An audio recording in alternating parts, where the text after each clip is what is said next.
These awards are in acknowledgement from the Mayor of Chesham to those community leaders who have done extraordinary work for the community.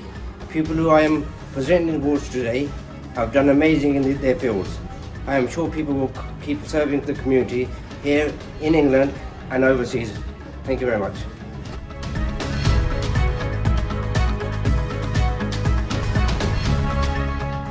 I've given awards to these people for recognising the work they do here in England and overseas.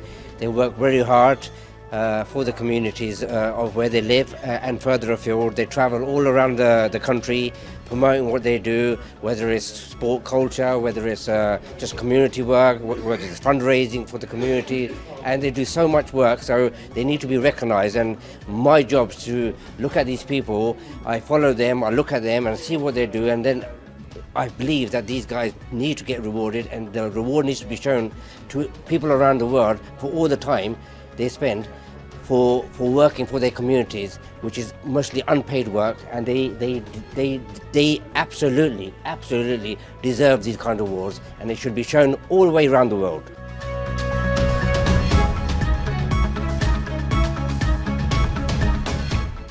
It's an honor for us to achieve awards by Honourable Mayor of Chesham, Majid Ditta Sahab, and we also like to congratulate for his efforts as well in the community. He was one of the youngest mayor in Chesham.